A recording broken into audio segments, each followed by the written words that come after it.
Glória a Deus. Aleluia.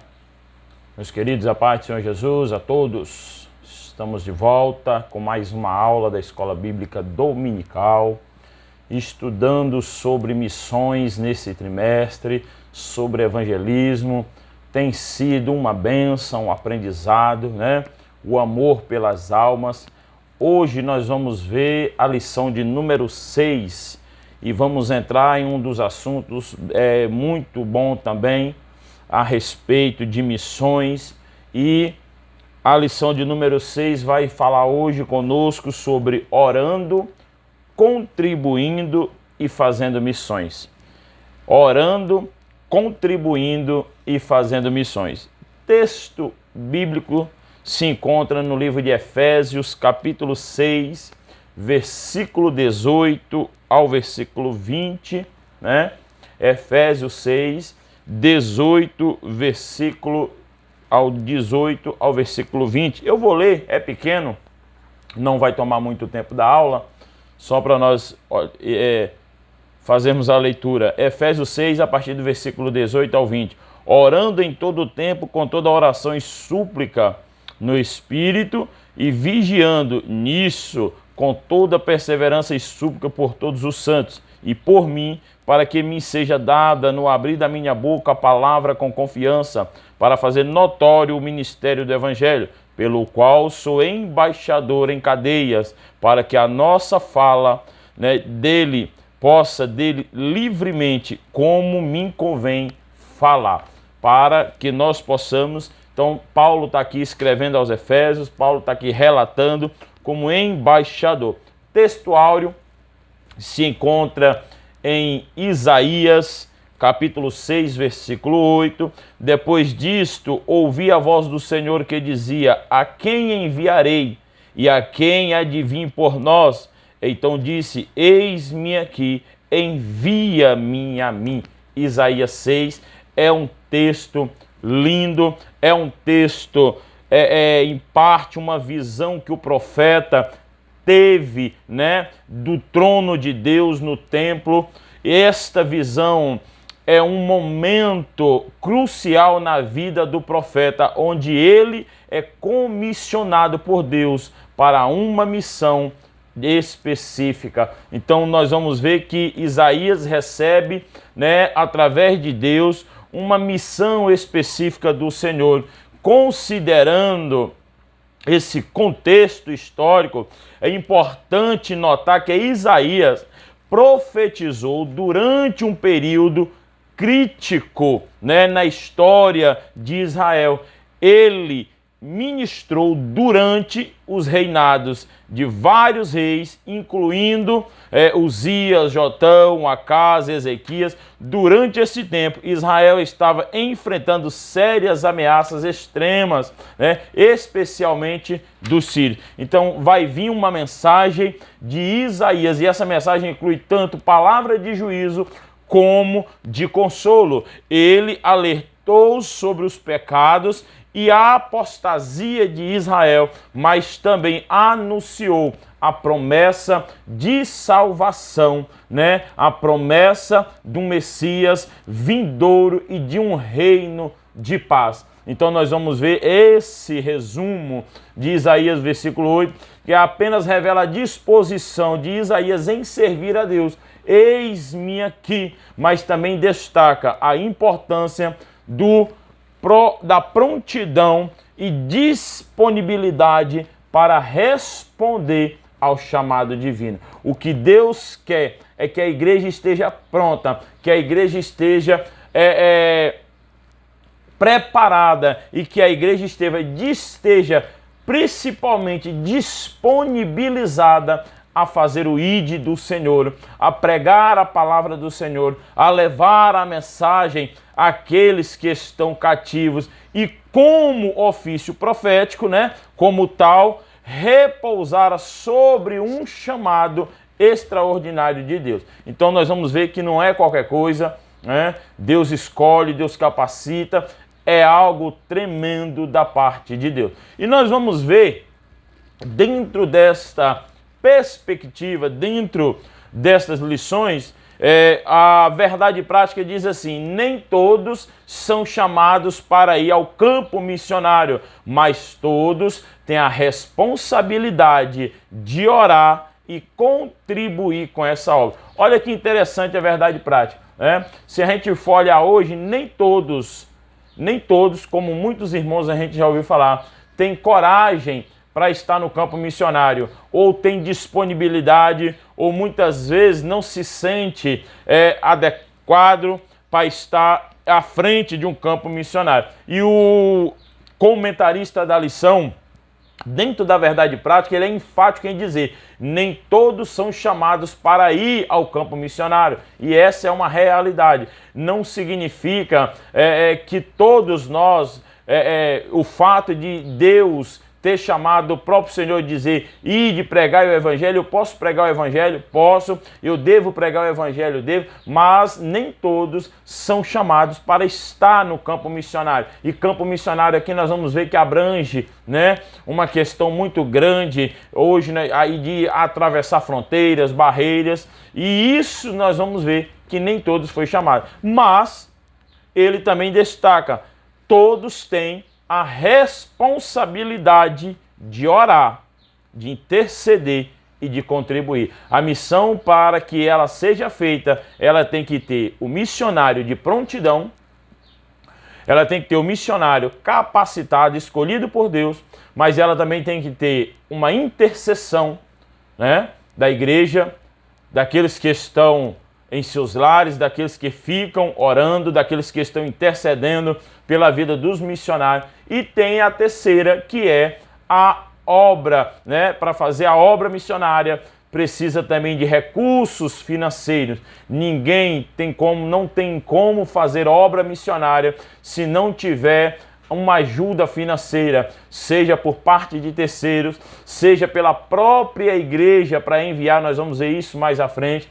Mas mesmo a igreja enviando essas contribuições, elas precisam ter um ponto, nascer de algum lugar, e ela vai nascer dos fiéis, daqueles que crerem, daqueles que acreditam na palavra, daqueles que entendem o propósito missionário, daqueles que acreditam no trabalho missionário. Então, é importante que todos contribuam com missões, que todos orem, intercedam pelos missionários. Eu não posso ir, eu não posso estar lá, mas eu vou estar orando, eu vou estar contribuindo para que esse missionário seja enviado, né, a palavra alcance almas e o ide do Senhor seja feito. A introdução da lição, nós temos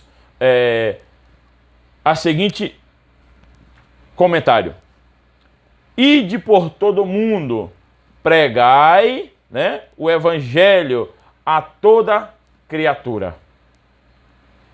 Ide por todo mundo, pregai o evangelho a toda criatura. Mateus 16, versículo 15. Nós já vimos isso desde a primeira lição.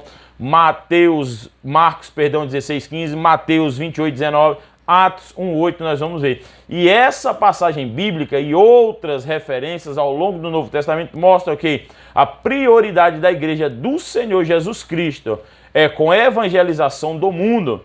E esse compromisso com o chamado à evangelização mundial exige 3 ações distintas, a qual nós falamos dentro da verdade prática: orar, contribuir e fazer a missão, exercer o chamado. Então precisa ter essas 3 qualidades, precisa ter essas 3 ações, precisa ter essas 3 características. É o que nós vamos estudar dentro dessas 3 ações no contexto da necessidade missionária. Então perceba que a igreja, a prioridade da igreja e eu vou falar algo, eu não lembro se eu falei na aula passada, mas falei na lição, dentro da lição na igreja sede, aqui a qual nós fazemos parte, que a prioridade da igreja, né, é de pregar o evangelho, levar a palavra do evangelho. Só que o que mudou, e nós vimos isso na lição passada, que Deus deseja derramar o mesmo Espírito que derramou em Atos. Deus deseja derramar nos dias de hoje Por quê? Porque a igreja hoje, ela mudou a sua prioridade.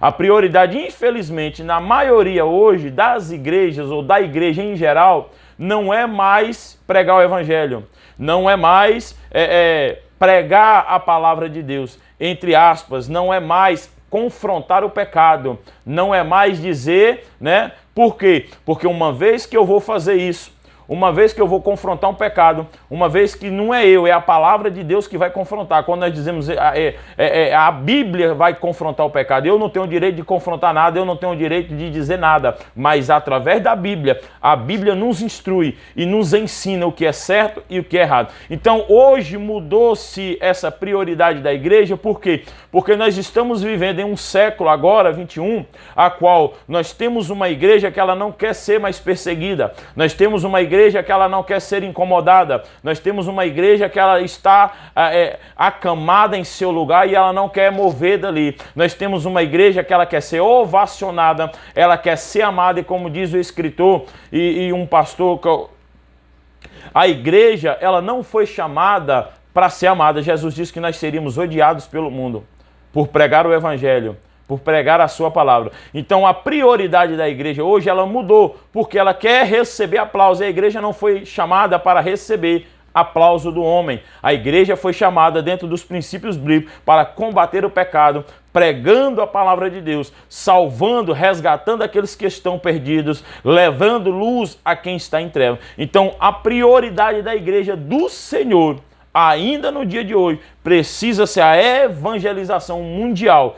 E isso vai exigir da igreja, né? E aqui eu preciso abrir um parênteses, infelizmente, porque muitos têm parado também por causa da ganância de grandes lideranças, grandes líderes, grandes denominações que têm pegado, né, a parte financeira que é para enviar o missionário e não tem investido na obra missionária.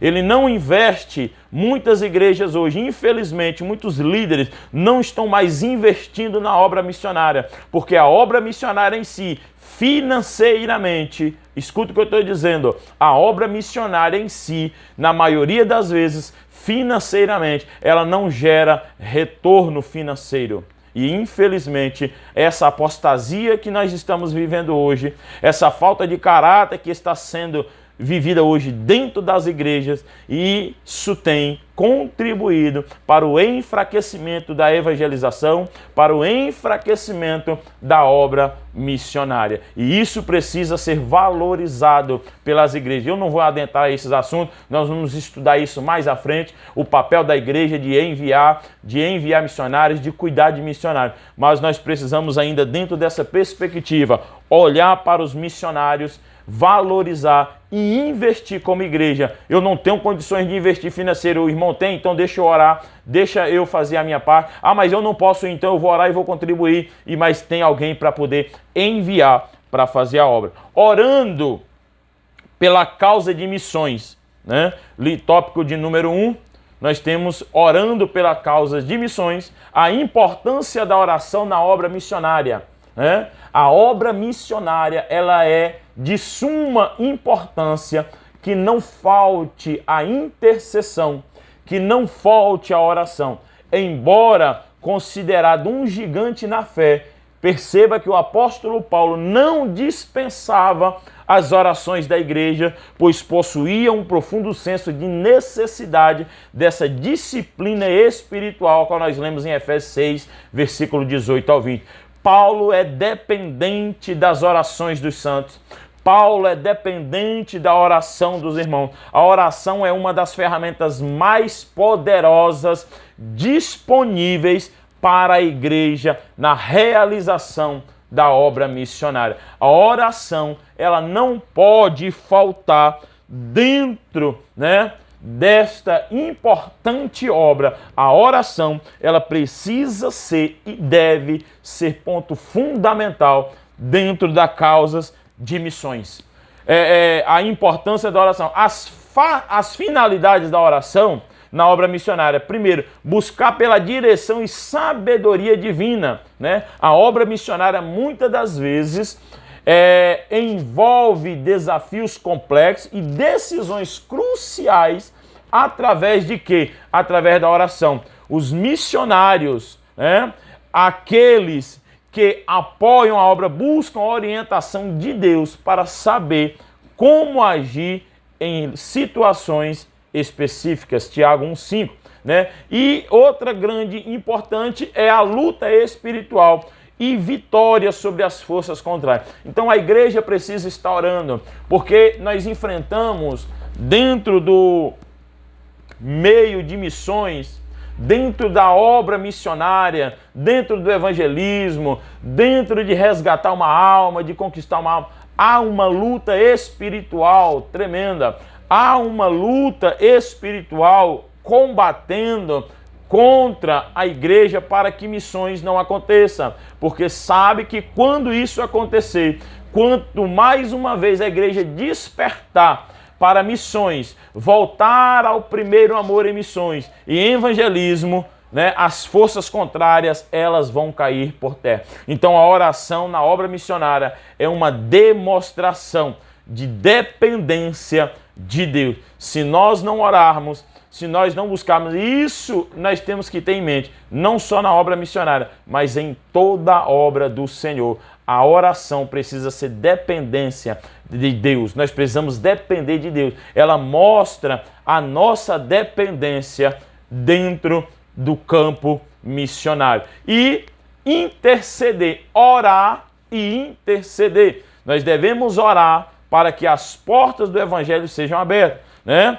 Colossenses 4, 22 e 3. Orar para que os corações das pessoas se abram à mensagem da salvação. Os missionários tenham ousadia para testemunhar e pregar o evangelho. Então nós temos que orar e interceder pelas portas do evangelho, né? Interceder para que as portas do evangelho sejam abertas aos quatro cantos deste mundo. Orar e interceder para que as portas do evangelho alcance as almas, né? Nós temos que orar, despertar a igreja local para a obra missionária. É o que nós precisamos também fazer dentro deste paralelo, né, da oração, do interceder, que a igreja venha despertar local. E aqui nós estamos falando local. Nós falamos na lição de número 1, se você está assistido, tem acompanhado, vou recapitular. Nós falamos na lição de número 1 e eu falei a importância da missão, e é muito bom quando nós fazemos missões, né? Eu estou no Brasil, no estado da Bahia, eu estou aqui na cidade de Poções, talvez você que está me assistindo de outra cidade, né? Estou no interior da Bahia, e muitas das vezes nós estamos fazendo missões lá na África, ou eu quero fazer missões até na minha cidade vizinha, eu quero ganhar as almas em determinadas regiões, em determinado lugar. Amém, é uma benção. Mas a igreja que nós vivemos, a igreja que cada um congrega, a igreja que nós fazemos parte, precisa haver esse despertamento local, né? Na lição de número 1 nós falamos sobre isso. Eu preciso conhecer o meu bairro, eu preciso conhecer primeiro os meus vizinhos, é um círculo, né? A obra missionária. Então, para mim eu quero ganhar o mundo, mas eu quero também ganhar a minha vizinhança. Eu preciso ter em mente dessa obra missionária alcançar o meu bairro. Eu preciso ter em mente dessa obra missionária alcançar a minha cidade, né? A qual eu faço parte, que é local. E aí ela vai saindo, né? Ela vai crescendo. Não tem como ela vir de lá para... Se ela vem, ela fecha e acaba. Mas quando ela faz isso, ela abre. Aleluia. Então a obra missionária, a igreja local precisa despertar. A disciplina da oração missionária aumenta o desejo de o crente fazer algo no sentido de levar a salvação para os perdidos, né? Despertar a igreja local para a obra missionária, né? A citação do líder de missões ressalta a escrita, né? Dentro desta escrita, dentro deste contexto, entre a oração e a ação na obra missionária, ao se ajoelhar em oração, os crentes são impulsionados a se levantarem para a evangelização, e essa dinâmica é vista no exemplo de Jesus, né? No primeiro intuito dos discípulos a orarem por ceifeiros, né? Mateus 9, versículo 35 ao 38, e em seguida enviou a colheita, Mateus 10. Então a oração, ela é um combustível que impulsiona a igreja. Então se a igreja está orando neste sentido, se a igreja está buscando neste propósito, ela vai se levantar, ela vai despertar para fazer a obra missionária. Contribuindo para missões, tópico de número 2. Perceba que essa contribuição para missões é fundamental, porque ninguém vive sem ter um meio de sobrevivência, precisa de recursos, né?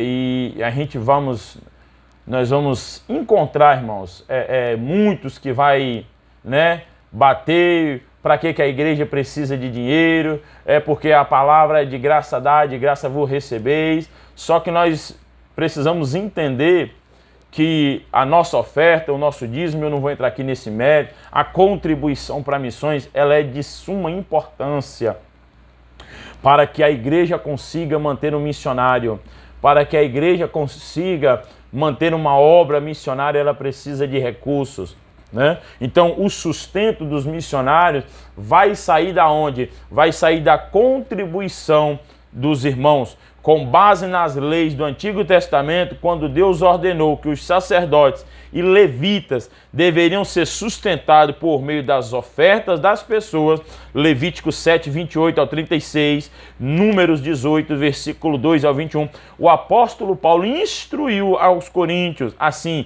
e ordenou também o Senhor que preguem o evangelho, que vivam do evangelho, 1 Coríntios 9, 14. O nosso Senhor ensinou acerca deste mesmo princípio no Evangelho de Mateus, capítulo 10, versículo 10, em Filipenses, capítulo 4, versículo 10 ao 20, nós encontramos ensinamentos importantes acerca do modo como os primeiros missionários, né, receberam um apoio financeiro. E após ter deixado a cidade de Filipos, o apóstolo Paulo foi a Tessalônica para pregar o Evangelho, e os filipenses enviaram o apóstolo ao apoio financeiro e material para o apóstolo. Então nós vamos ver que é indispensável a contribuição. A igreja, a obra missionária, e eu quero dizer isso aqui para nós, despertarmos, ela só sobrevive com a contribuição da igreja, dos irmãos, da sociedade, para poder enviar missionários, para que os missionários sejam sustentados dentro. E contribuir para missões é juntar tesouro nos céus. Entenda, Filipenses capítulo 1, versículo 5, Mateus capítulo 6, versículo 20, nós lemos, mas ajuntai tesouros nos céus, onde nem a traça nem a ferrugem consomem, e onde os ladrões não minam, nem roubam.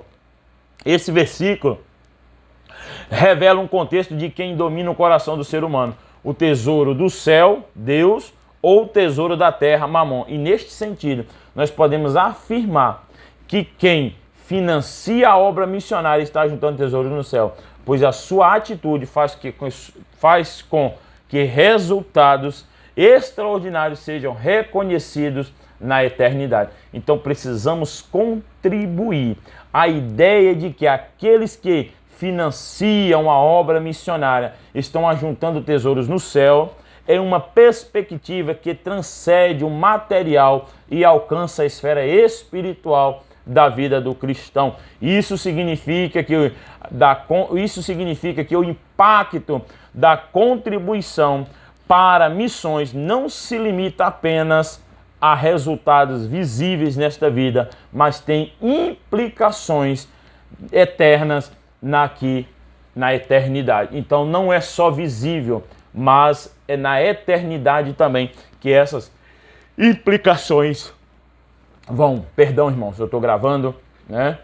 E como diz o pastor Carvalho Júnior, é ao vivo, é gravado, né? Nós não estamos aqui, não somos perfeitos, vemos de um dia cansado, né, de trabalho, então sempre tem essa abrição de boca, mas Deus está no controle.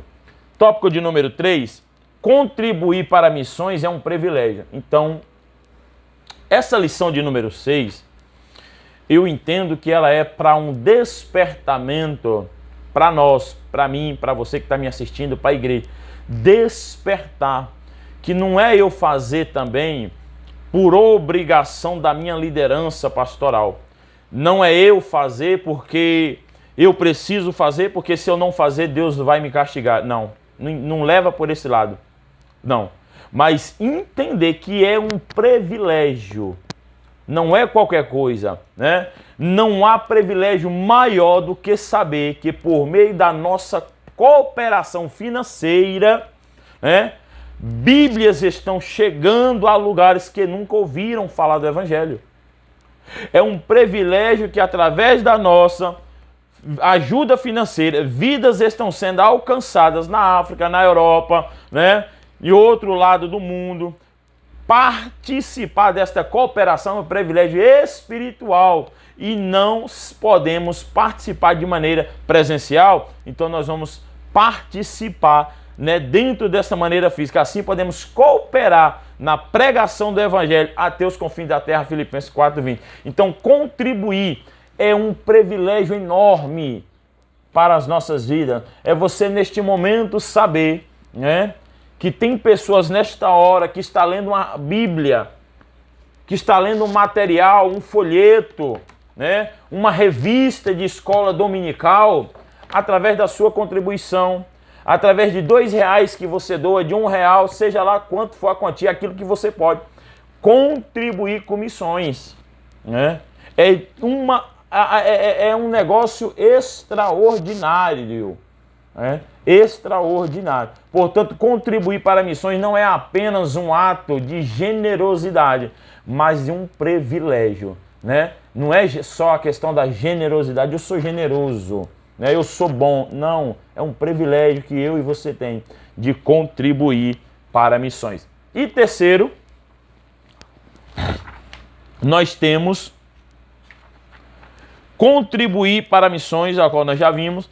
E o terceiro ponto que nós vamos ver, a chamada para ir. E aqui nós entramos naquilo que nós falamos na lição de número 1. Nem todos são chamados para ir ao campo missionário, mas tem alguns que são chamados para ir. E Deus quer usar cada crente, né? Todo cristão deve, nem todos são chamados, entenda. Talvez eu aqui, presbítero Sérgio, né, não tenho a capacidade de estar no campo missionário em determinado lugar. Mas o que eu tenho que entender, né? Como é, presbítero? Olha o que é a lição, eu quero que você foque aqui, ó. Olha o que a lição vai dizer. O comentarista da lição está dizendo, ó, nem todos são chamados para ir ao campo missionário, mas todos são chamados ou têm a incumbência de contribuir, né, através da oração e através da vida da parte financeira. E no tópico 3, a chamada para ir. Eu não tenho, talvez no meu íntimo, eu possa achar assim, eu não tenho capacidade.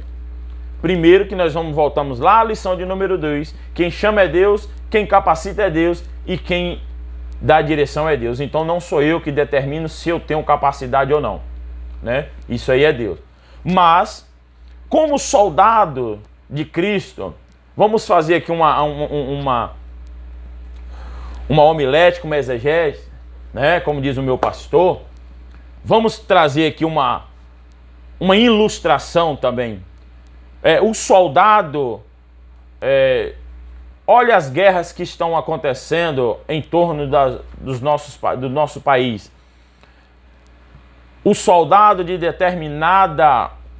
determinado país possa ser, né? Ou vamos trazer aqui para nós, para o Brasil, possa ser que não haja necessidade dos soldados brasileiros de ir, de ser chamado para ir, de estar lá na guerra, defendendo os países aliados. Mas precisa estar preparado, se preparando e estar pronto para, se precisar, e a chamada vier, eu tenho que estar pronto. Então, no meio cristão, nós fechamos aqui dessa seguinte maneira. Eu quero fechar essa ilustração. Todo cristão, como diz o escritor na revista, todo cristão deve estar pronto para ir fazer o trabalho missionário. Não quer dizer que ele vai ser chamado, mas Deus pode te chamar. Deus pode te chamar para a obra missionária. Não quer dizer... mas a lição está dizendo que nem todos são. Nem todos vão ser, mas esse nem todos não significa que você está no meio. Não significa que eu não estou no meio. Deus pode te chamar. Então, como soldado de Cristo, como servo, eu preciso estar preparado. Como crente, eu preciso estar preparado, né, para o trabalho do missionário, levando as boas novas da salvação aos moradores do campo e da cidade, aos estudantes. Olha, pode ser na escola, né? Daqui a pouco você é chamado para pregar o evangelho na escola onde você estuda, no trabalho onde você trabalha, né? No campo onde você está, na feira onde você trabalha. Olha quanta gente tem na feira, né? Então, dentro, né, as donas de casa, para poder levar aos órfãos, profissionais liberais, deficientes físicos, né, prostitutas, homossexuais, dependentes químicos, enfim, tantos grupos que o Senhor nos proporciona. Deus deseja usar a sua igreja em todos os lugares, hospitais, presídios, albergues, ilhas, aldeias indígenas, vilas, cidades, campos, praças, eventos em massa, individual e etc. Assim, para pregar o evangelho, o Senhor não enviará anjos, mas usará homens e mulheres, Hebreus 2,16. Todavia, há um preço a pagar, ou seja, a obediência à chamada missionária. E Deus faz como Ele quer, da maneira que Ele quer, mas se for para te chamar, Ele vai chamar, e nós precisamos estar preparados. E preparados vai requerer de nós um sacrifício, vai requerer de nós, né, estar pronto, né, dentro deste chamado para servir. E vai ter coisas que nós vamos precisar abandonar. Vai ter momentos de lazer que nós vamos precisar deixar em obediência à chamada missionária.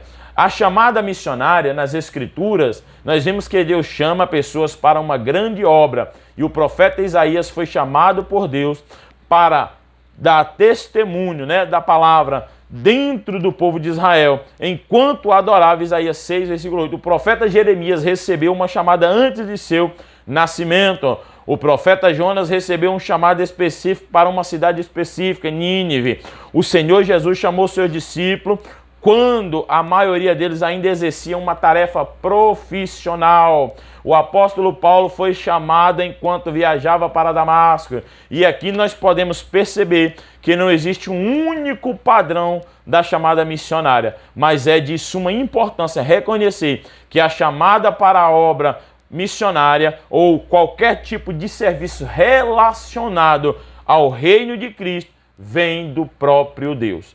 Então é Deus quem chama, é Deus quem capacita, né? E o caráter e testemunho na obra missionária.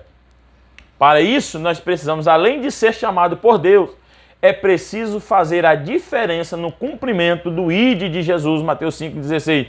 Note a expressão, vós sois o sal da terra. E esta sentença nos remete ao caráter do cristão. Aquilo que eu falei, irmãos, né? Qual é o caráter do cristão hoje? Não é se conformar com o mundo. O caráter do cristão hoje não é buscar para si regozijo. O caráter do cristão hoje não é buscar para si riqueza.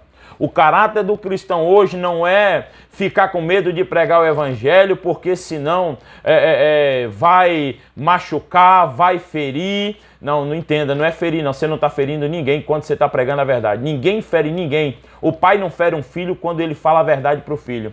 O pai e a mãe não ferem o filho quando fala a verdade. Cristo não fere ninguém quando a sua palavra de verdade é pregada, né?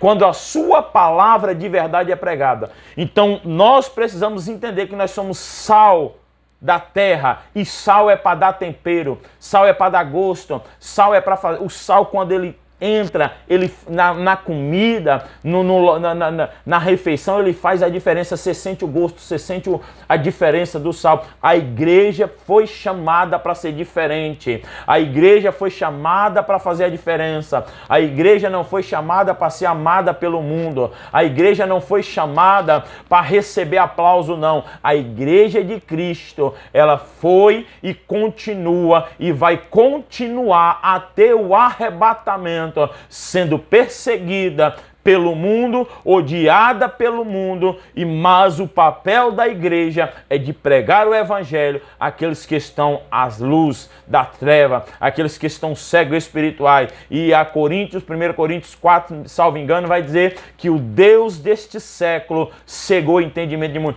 O povo está cego espiritualmente, e quem pode abrir é o Espírito Santo, através do Evangelho, através da missão, através da obra missionária que Deus deseja que a igreja faça nesses últimos dias. E o perfil do vocacionado, aí nós vamos ver que o vocacionado, né, aquele que é chamado para fazer a obra missionária, há um conjunto de competências necessárias ao desempenho do chamado missionário. Dentre elas, nós destacamos a seguinte: ser escolhido por Deus é a primeira.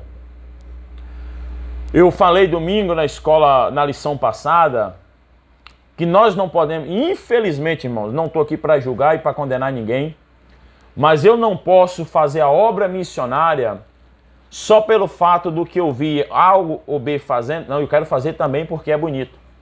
Não, eu quero fazer igual o fulano faz. Eu quero fazer igual o ciclano faz. Não.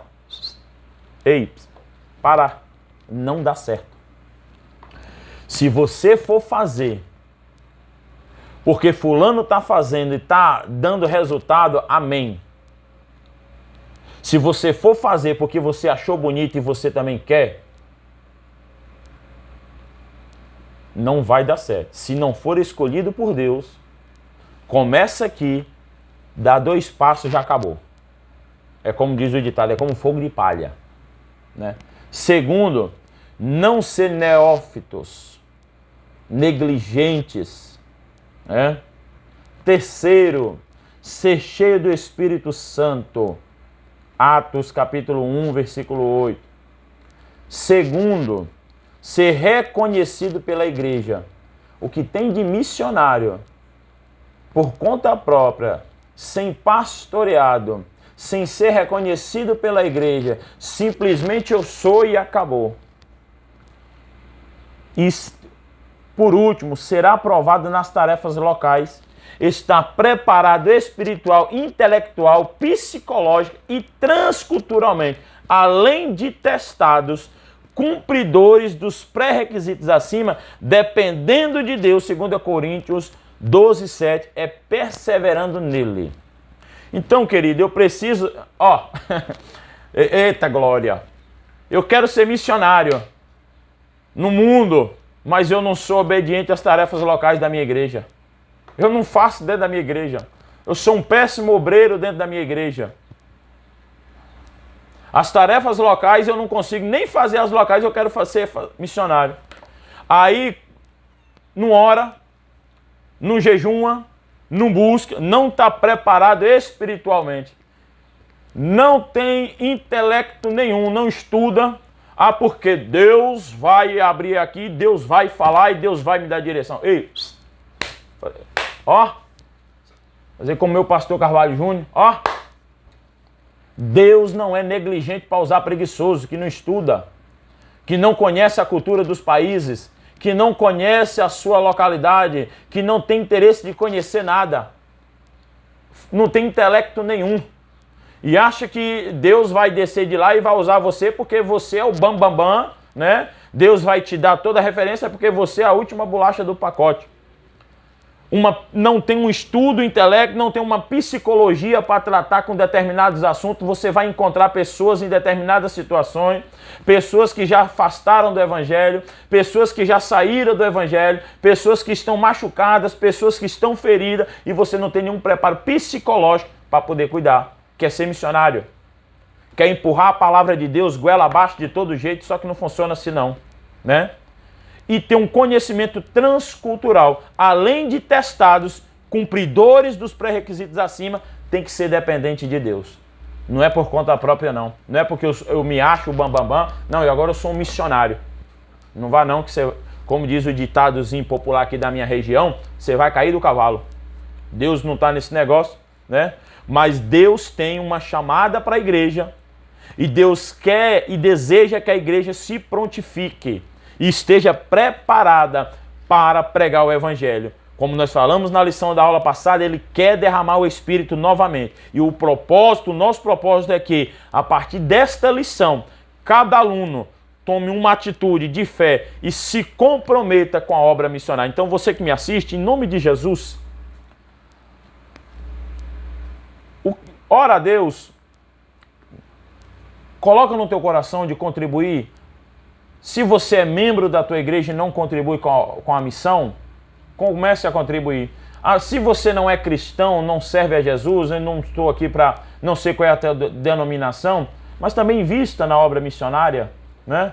Seja um missionário, né, da obra de Deus, procure uma igreja, faça a tua contribuição, ajude, né, a levar a palavra, a levar o alimento físico e espiritual. Tem pessoas necessitadas, tem pessoas passando fome neste mundo que nós vivemos, né? Tem muitas pessoas necessitadas, mas depende do seu sustento, né?